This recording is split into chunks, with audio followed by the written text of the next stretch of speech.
자, 여러분 9회차 모의고사 해설 시작해 보도록 하겠습니다. 첫 번째 문제 보도록 하겠습니다. 국가관에 대한 문제가 나왔네요. 첫 번째 기억은 절대왕정기입니다. 절대왕정기고, 자, 새로운 국가관이 나타났다. 근대 사상이겠죠.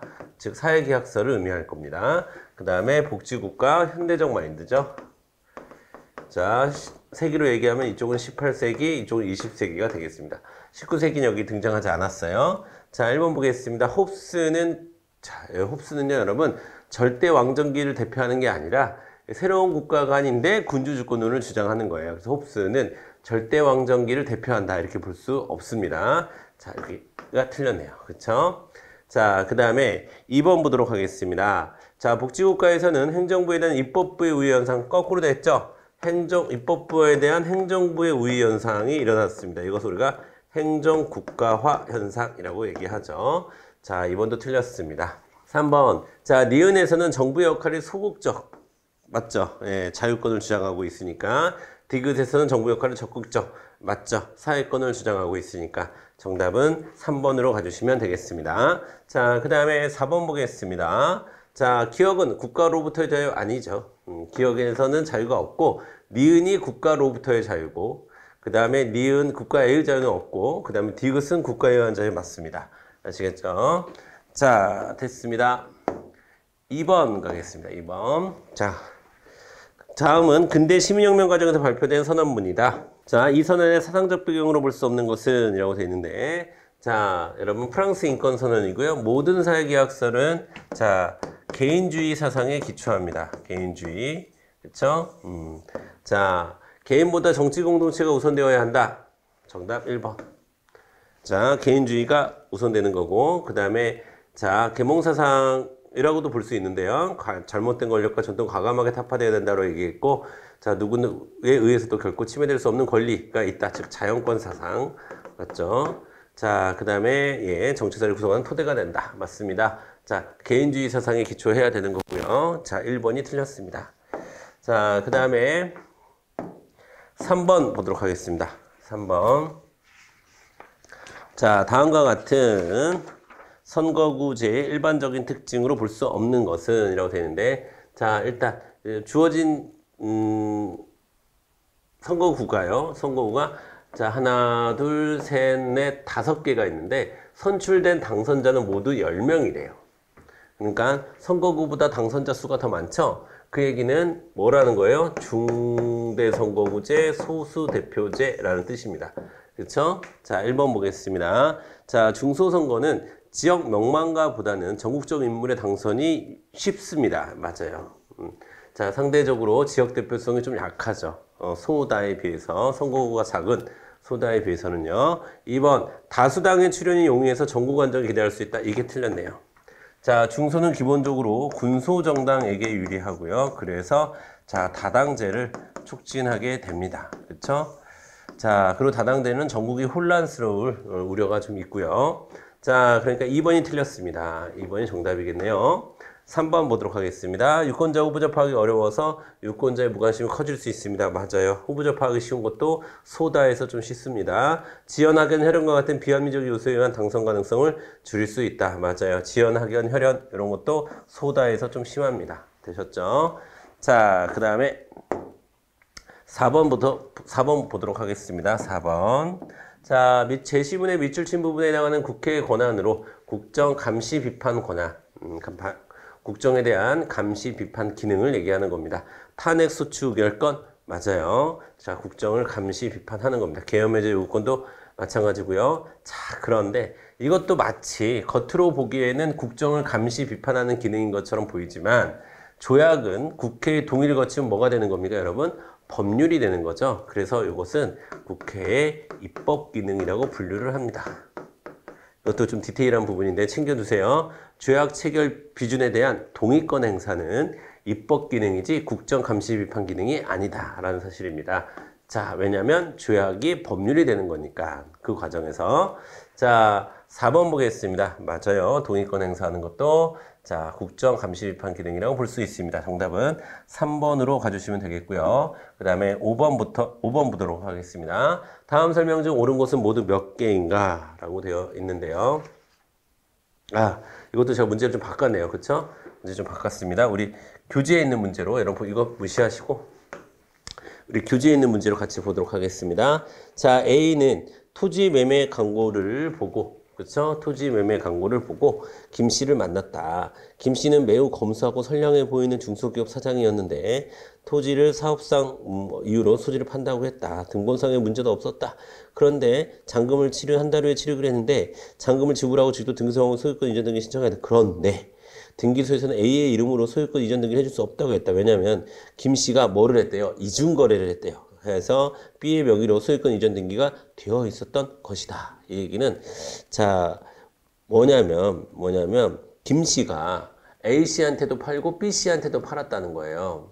그렇죠? 그래서 이미 B 씨한테 등기가 넘어갔습니다. 라고 사기를 당한 거죠. 쉽게 얘기해서 1번 자 A는 B에게 소유권 이전 등기를 요구할 수는 없습니다. 그렇죠? 그 다음에 2번 A는 김 씨를 민사상 책임, 그쵸? 물을 수 있겠죠? 형사상 책임 물을 수 있습니다. 정답은 여러분 2번이에요. 2번. 자, 민형사상 책임을 다 물을 수 있습니다. 자, 그 다음에 매매계약을 먼저 체결한 사람이 토지의 주인이 된다? 그렇지 않습니다. 이중계약은 범죄이기 때문에 그래요. 자, 매매계약 체결상의 과실이 있으므로 체결상의 과실은 없는데 자, A에게 아무런 권리가 없진 않겠죠. A가 이제 민형사상 책임을 물어야 될 권리가 존재하는 겁니다. 그래서 5번의 정답은 여러분 2번이 되겠고요. 자, 이제 우리 6번 문제 넘어가 보도록 할게요. 자, 6번 문제도 제가 문제를 바꾼 것 같네요. 그쵸? 6번 문제도 문제를 바꿨습니다. 자, 7번 문제도 확인해 볼까요? 야, 6번 문제까지 문제를 두 문제를 바꿨네요. 죄송합니다, 여러분. 자, 6번 문제도 이거 보지 마시고 자, 여러분 문제를 출제하다 보니까 약간 겹치는 문제가 좀 있어가지고 수정을 한 거니까요. 여러분 크게 신경 쓰지 마시고 문제지에 있는 문제로 확인하시면 되겠습니다. 자, 문화이의 태도에는 A와 C에 대한 설명으로 옳은 것은 이라고 되어 있는데요.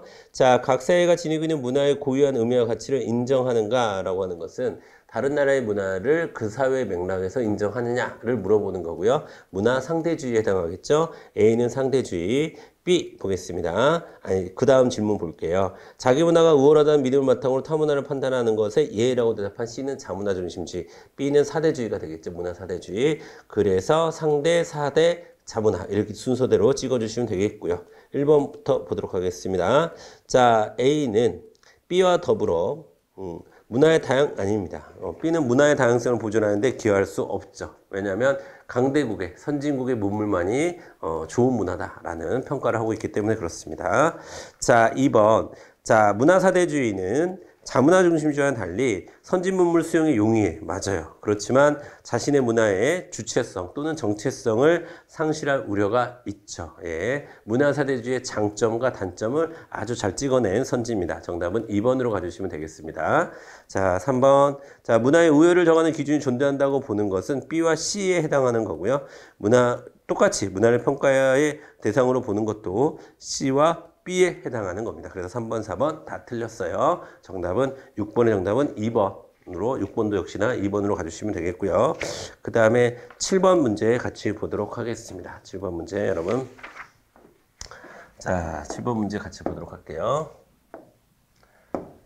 자, 7번 문제.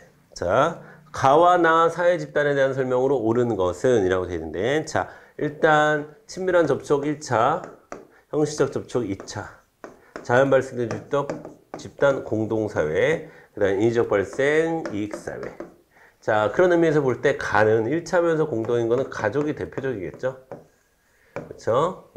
자, 그 다음에 이익사회면서 2차 집단은 굉장히 많아요. 뭐 회사도 있고 뭐 굉장히 많습니다. 일단 회사라고 한번 해보고 문제를 풀어볼까요? 근데 여러분들 꼭 굳이 이렇게 할 필요는 없어요. 꼭 여기에 해당하는 어떤 두 개의 조건에 맞는 어떤 사회 조직을 찾고 문제에 접근하지 않으셔도 되고 이 선지에서 물어보는 거에 따라서 가시면 되겠습니다. 자, 1번 보겠습니다. 자, 가입과 탈퇴가 자유로워요. 어떻게 가입과 탈퇴가 자유롭습니까? 그쵸. 우리가 후적을 파는 게 얼마나 힘들고 친구네 집이 너무 행복해 보인다. 나 니네 집 식구 할래. 말이 안 되죠. 그쵸. 자, 그 다음에 2번 보겠습니다. 2번. 자, 나의 대표적인 예로는 가족과 또래 집단 아니죠. 가족은 가의 대표적인 예죠. 자, 틀렸습니다. 그리고 가족과 또래 집단은 기본적으로 1차 집단이에요. 2차 집단에 들어갈 수는 없습니다. 그 다음에 3번 보겠습니다. 가는 나보다 전면적인 대면 접촉 1차 집단의 특징이죠. 정답은 3번 가주시면 되겠습니다. 되셨죠? 자, 그 다음에 공식적이고 합리적인 인간관계를 중시하는 것은 가가 아니라 나겠죠. 그쵸? 자, 그래서 7번의 정답은 3번으로 가주시면 되겠습니다. 자, 그 다음에 8번 문제 넘어가 볼게요. 자, 새로운 복지정책에 대한 이야기가 나왔는데, 새로운 복지정책이라고 하는 것은, 자, 나태하지 않고 진취적이고 적극적인 복지가 필요하다라고 하는 것은, 자, 여러분 뭡니까? 생산적 복지를 얘기하는 거예요. 생산적 복지는 노동연계 복지라고도 얘기하죠. 노동연계 복지. 자, 1번 보겠습니다. 자, 자녀적 복지, 선별적 복지, 이건 아니죠. 예. 자, 공공부조에 대한 설명이고요. 자, 경제 부문의 효율성을 높이는 정책을 우선시해야 된다라는 것은, 자, 이거는 이제 복지 자체를 포기한다라는 의미예요. 신자유주의를 의미하는 거예요. 자, 그 다음에 2번, 빈곤의 책임을 개인에게 돌리고 사회적 약자 보호를 목표로 삼는다. 빈곤의 책임을 개인으로 돌리는 것은, 하고 사회적 약자 보호를 목표로 한다는 건 완전 다른 말입니다. 빈곤의 책임을 개인에게 돌린다는 것은 사회복지를 하지 않겠다라는 의미가 되기도 하고요. 자, 그래서 이거는 말 자체가 안 맞는 말이고요. 그 다음에 우리가 찾아야 될 것은 직업이나 재활이나, 그러니까 노동을 할 수 있게 해주면서, 그렇죠. 이런 표현, 일과 복지를 연계하는 그런 게 바로 새로운 복지정책, 생산적 복지에 해당하는 거고, 이것을 앤서니 기든스의 표현에 의하면 빌리면 제3의 길이라고 얘기하는 거죠. 자, 정답은 4번으로 여러분이 가주시면 되겠습니다. 자, 그 다음에 9번 문제 보도록 하겠습니다. 자, 다음 글에 나타난 사회이동의 유형으로 보기 어려운 것은 이라고 되어 있습니다. 자, 일단 백정의 아들로 태어나서, 그쵸? 대표가 되었으니 수직 이동이 이루어졌고, 또 세대 간 이동이 이루어졌죠. 그쵸? 그 다음에 보니까 백정에서 벗어나게 된 게 신문제가 철폐되는 사회 전체의 변화가 있었기 때문입니다. 구조적 이동이 있었죠. 자, 그 다음에 어린 시절의 놀림에 아랑곳하지 않고 갑은 아버지로부터 배운 남다른 기술과 안목을 최대한 활용하고, 자, 이건 뭡니까? 그쵸? 개인적인 노력이 있었다는 거 없었다는 거예요? 있었다는 거죠. 자, 수평이동은 없습니다. 수직이동이 존재할 뿐이죠. 그래서 여러분 9번의 정답은 1번으로 가주시면 되겠습니다. 되셨죠? 10번 보겠습니다. 자, 재심에 대한 분석으로 옳은 것은 이라고 되어 있는데요. 자, 유언장대로 부친의 재산을 대학 명의로 옮기겠습니다. 무슨 말씀이죠? 유언장에 날인이 없잖아요. 자, 그러니까 분명히 날인하라고 규정하고 있습니다. 이 무효장 무효다라고 주장하고 있어요. 그렇죠? 자, 그래서 자녀는 유언에 있어서 요식주의를 강조하고 있다. 정답 1번이 되겠습니다. 여러분, 요식주의라는 것은 유언이라고 하는 것은, 자, 요식주의가 적용되는 거거든요. 요식주의라고 하는 것은 형식의, 그러니까 일정한 형식을 요한다. 이런 뜻이에요. 일정한 형식을 요한다. 그러니까 정답은 1번으로 가주시면 되겠습니다. 자, 그 다음에 11번 보도록 할게요. 과거와 현대의 복지 이념의 설명을 성격을 비교한 내용으로 옳지 않은 것은 이라고 되어 있는데요. 자, 빈곤의 책임을 맞아요. 과거에는 개인의 책임으로 돌렸지만 지금은 사회 전체의 책임으로 인식을 하고 있습니다. 그리고 자, 복지의 대상을 사회적 약자, 선별적으로 사회적 약자를 도와주는 게 사회복지야. 아니야. 전 국민이 안정된 생활을 할 수 있게 만들어주는 게 사회복지야. 즉, 보편적인 사회복지가 중요해. 이렇게 변하고 있습니다. 맞아요. 그 다음에 최저생활을 보장하는 게 복지라고 한다면 아니야. 국민 전체의 삶의 질을 향상하는 게 중요해. 맞아요. 자, 정부의 제도적인 보장. 자, 정부의 제도적인 보장 필요하는데 필요 시행하는 보완적 성격. 이게 이제 선별적이라는 거예요. 그래서 4번이 이 부분이 머물러 있습니다. 머물러 있어요. 자, 그리고 요거는 괜찮습니다. 사후 처방적, 사전 예방적, 이게 과거고, 이게 현대고, 현대도 근데 사후 처방적 요소가 없진 않으나, 사전 예방적인 복지가 좀 더 강조되고 있다라고 얘기할 수 있기 때문에, 밑에 거는 상관없으나 위에 거에 틀렸어요. 그쵸? 요게 일로 가야 되고, 요게 일로 와야 되는 거예요. 그쵸? 정답은 4번이 되겠습니다. 되셨고요. 그 다음에 12번 보도록 하겠습니다. 12번. 자, 빈곤율 문제가 나왔습니다. 자, 볼게요, 표를. 자, 상대적 빈곤보다 절대적 빈곤 비율이 더 높다라고 되어 있는데요. 자, 항상 상대적 빈곤이 더 높죠, 여러분. 자, 1번 틀렸고요. 그 다음에 2번. 중위소득의 50%에 달하는 가구의 비율이 감소하고 있다. 즉, 상대적 빈곤율을 얘기하는 거고, 상대적 빈곤율은 계속해서 증가하고 있죠. 2번도 틀렸겠네요. 3번. 최저생계비 미만의 가구 비율, 즉, 절대적 빈곤율을 얘기하는 거고, 매년 감소하고 있다. 라고 했는데, 최저생계비 가구의 비율은 매년 감소하고 있다. 라고 했는데요. 자, 2014년과 2인 도시 가구를 기준으로 절대적 빈곤과 상대적 빈곤의 비율을 나타낸 것이다. 이에 대한 옳은 분석. 최저생계비 미만의 가구 비율은 매년 감소하고 있다라고 했는데, 요거가 감소하고 있긴 한데 여기가 증가했는데, 그렇죠? 여기가 증가해서 이것도 좀 이거고, 여기 오타가 난 것 같아요. 이게 7.1이어야지 정상입니다. 7.1이고 이게 6.5로 떨어지고, 그래서 정답은 사실 3번인데, 사실 3번인데 여러분 죄송합니다. 표를 제가 작성할 때 여기를 7.1인데 6.1로 좀 잘못한 것 같아요. 이거 수정하겠습니다. 자, 여러분 꼭 수정해 주세요. 7.1입니다. 7.1. 자, 됐고요. 그 다음에 2016년의 경우 인구 100명 중 약 12명이 절대적 빈곤선에 있다라고 했는데, 자, 12명이 절대적 빈곤선에 있는 게 아니라 상대적 빈곤선에 있다라고 봐야 되는 거죠. 상대적 빈곤율이니까. 나머지 선지는 그렇게 어렵지 않았는데, 여기 제가 이게 실수하는 바람에 여러분이 혼자 푸셨다면 좀 힘드셨을 것 같습니다. 죄송하고, 자, 꼭 수정해 주시길 바라겠습니다. 자, 그 다음에 13번 보도록 할게요. 다음 그래프에 대한 설명으로 옳은 것은 이렇게 되어 있는데요. 자, 보겠습니다. 자, 균형 가격은 2만원. 그쵸? 균형 가격은 2만원. 그 다음에 균형 거래량은 200개이다. 예, 맞고요. 자, 1만원에서 최고 가격제가 실시가 된다면, 여기에서 가격이 이렇게. 최고 가격제가 실시가 된다면, 초과 수요는 200개이다. 그렇죠? 자, 100개를 공급할 것이고, 300개를 수요하니까 200개의 초과 수요가 존재할 겁니다. 2번도 맞아요. 3번, 최저 가격이 3만원이라면, 자, 이렇게 최저 가격이 결정이 됐다. 라고 한다면, 거래량은 100개이다. 맞습니다. 실제 거래량은 100개에서 거래가 될 거예요. 먼저 만나는 수요 공급 곡선에서 먼저 결정이 되는 겁니다. 100개 맞고요. 자, 그 다음에 시장 거래가 이루어졌을 때 공급자 잉여는, 400만 원이다. 라고 했는데, 자, 여기가 공급자 잉여죠. 생산자 잉여에 해당하는 겁니다. 잘 안 보이네요. 그쵸?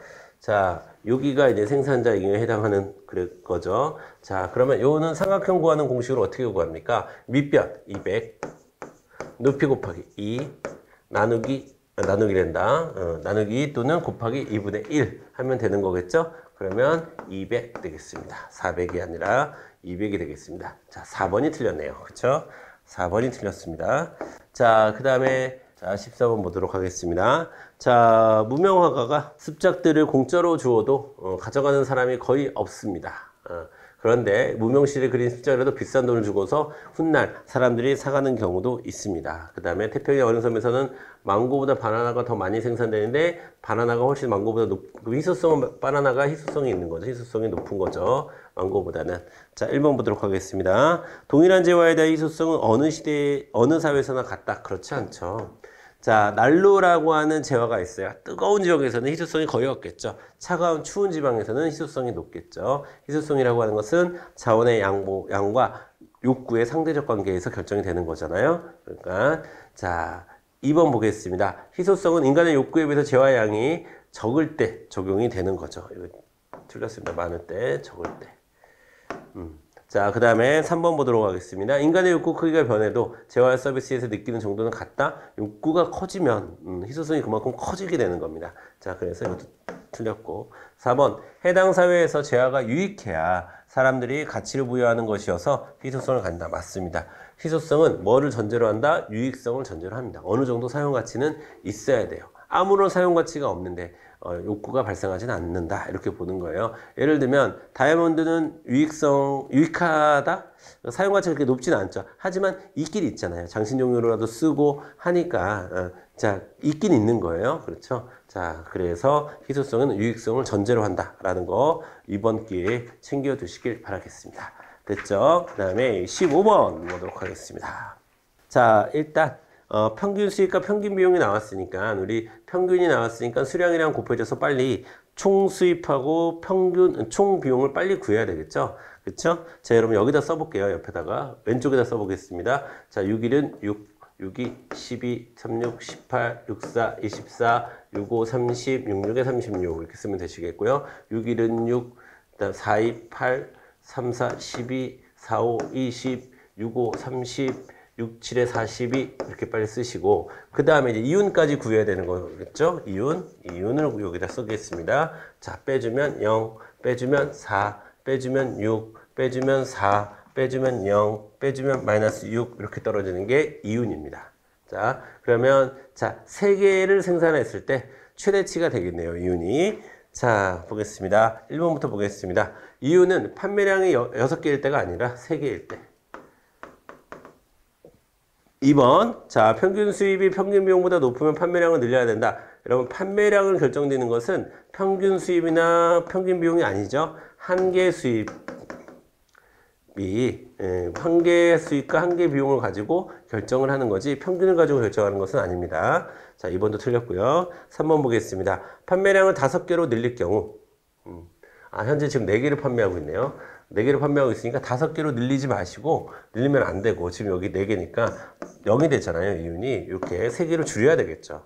틀렸습니다. 자, 3개로 줄일 경우 맞아요. 3개로 줄여야 이윤이 극대화되는 겁니다. 되셨죠? 정답은 4번으로 가주시면 되겠습니다. 자, 16번 넘어가 보도록 하겠습니다. 자, 수요의 가격 탄력성에 대한 문제네요. 그쵸? 자, 보겠습니다. 1의 경우 1이 뭐죠? 여러분 1, 1, 1, 1. 자, 수요가 자, 비탄력적인 경우네요. 자, 그거는 가격의 변화율이 수요량의 변화율보다 큰 거죠. 그렇죠? 우리가 가격 변화율이 분모로 들어가는 거고 수요량 변화율이 분자로 들어가는 거니까 자, 요게 분모가 더 크면 우리는 이게 1보다 작죠. 1보다 작으니까 우리는 비탄력적이다 이렇게 얘기하는 겁니다. 되셨죠? 그다음에 뭐 몇 개 주세요 이렇게 얘기하는 것은 2의 수요 곡선.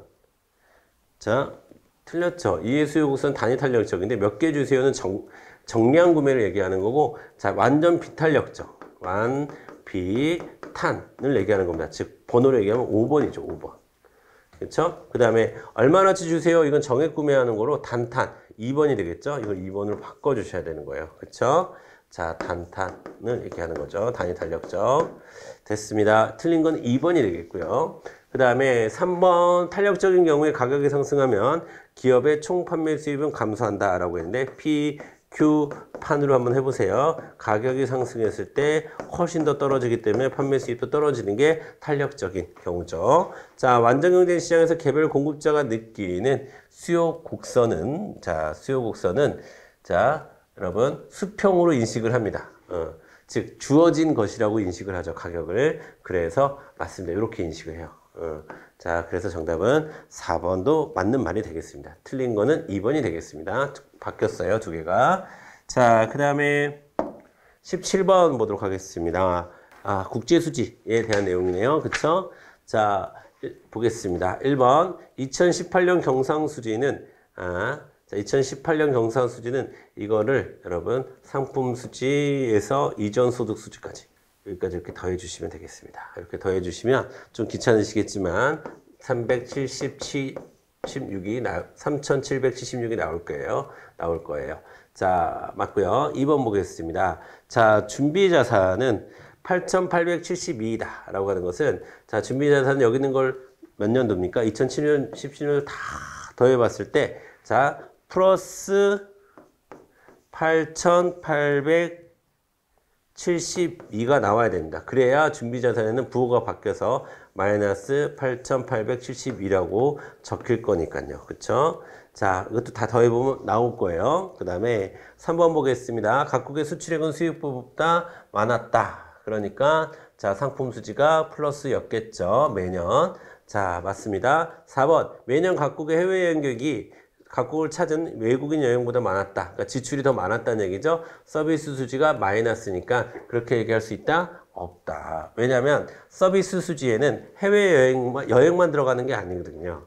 자, 기본적으로 통신도 서비스 수지에 들어가고 보험도 들어가고요. 운송도 들어갑니다. 그러니까 뭐 해외여행 계획은 그렇지 않은데 이런 것들 때문에 마이너스가 나왔을 수도 있잖아요. 그래서 해외여행 계획이 더 많았다라고, 그러니까 해외여행과 관련한 지출이 더 많았다라고 단정할 순 없습니다. 아시겠죠? 정답은 4번이 되겠습니다. 아시겠죠? 그 다음에 18번 보도록 하겠습니다. 각국의 균형 환율이 다음과 같이 변동하게 된 요인이 바르게 연결된 것은 이라고 되는데, 자, 뭡니까? 공급은 어떻게 되고 있어요, 여러분? 공급은 증가하고 있고요. 그 다음에 수요는 감소하고 있습니다. 그렇죠? 외환시장에서. 자, 그러면 외국인의 국내 여행이 증가하면, 자, 맞겠죠? 공급 증가합니다. 외국인의 국내 투자가 감소하면 공급이 떨어지는 거니까 X. 외국인의 국내 여행이 감소하면 공급이 줄어드는 거니까 X. 외국인의 국내 투자가 증가하면 달러가 들어오니까 O. 답은 1번 아니면 4번에서 찾으셔야 되고요. 자, 내국인의 해외 투자가 증가한다는 것은 수요가 증가하는 거니까 X. 자, 내국인의 해외여행이 감소한다는 것은 밖으로 나가는 돈이 줄어든다는 얘기니까 수요 감소. 오케이. 정답 4번. 이렇게 보시면 되겠습니다. 자, 그 다음에 19번 보겠습니다. 자, 제시문의 사례에 대한 설명으로 옳은 것은 이렇게 되어 있는데요. 자, 농작물을 키우느라 지금까지 5천만 원을 지출했대요. 자, 지금까지 5천만 원을 지출했는데 농작물 수확해서 시장에 팔려면 1천만 원이 추가로 들어간대요. 농작물 값이 폭락해서 전부 팔아봤자 겨우 2천만 원밖에 못 받는다고. 속상하죠. 속상하죠. 그렇다고 아예 여기서 포기해버리면 안 되죠. 왜냐하면 이 5천만 원은 뭡니까? 매몰 비용이 어차피 회수를 못해요. 그런데 지금 상황에서 1천만 원만 더 드리면 2천만 원 확실히 얻을 수 있다? 투자를 하는 겁니다. 손해라도 줄여야죠. 그쵸? 자, 그래서 아예 포기해버린 것은 합리적인 선택이라고 보지 않습니다. 합리적인 선택은 매몰 비용을 과감하게 포기하는 것이 합리적인 선택입니다. 2번 볼게요. 농작물을 수확하기로 한 선택의 기회비용은 6천만 원이다. 아니죠. 자, 이거는 이미 사라진 거니까 기회비용은 얼마입니까? 1천만 원입니다. 이미 지불한 5천만 원은 수확 여부 결정에 고려할 필요가 없다. 정답은 3번이 되겠습니다. 아시겠죠? 아깝지. 그래도 고려할 필요는 없다라고 보시면 되겠습니다. 아시겠죠? 포기하는 것은 손실을 더 크게 만들 겁니다. 정답은 3번이고요. 자, 마지막 20번 문제 보도록 하겠습니다. 자, 실업률에 대한 문제네요. 그렇죠? 실업률. 자, 실업률을 구하려면 일단 경제활동 인구를 구해야 되겠죠? 자, 경제활동 인구 총 졸업생은 5,000명이지만 자, 대학원 진학생은 경제활동 인구에 들어가요? 안 들어가요? 안 들어가죠. 비경제활동 인구입니다. 국가고시를 준비하는 사람도 장기적인 취준생으로서 안 들어가요. 자, 그 다음에 구직 포기자도 안 들어가고요. 군대 입대한 사람도 안 들어가고요. 그 다음에 유학 간 사람도 안 들어갑니다. 자, 기본적으로 비경제활동 인구. 다시 한번 외워볼까요? 비경제활동 인구 어떻게 외우라고 그랬죠? 학, 주, 군.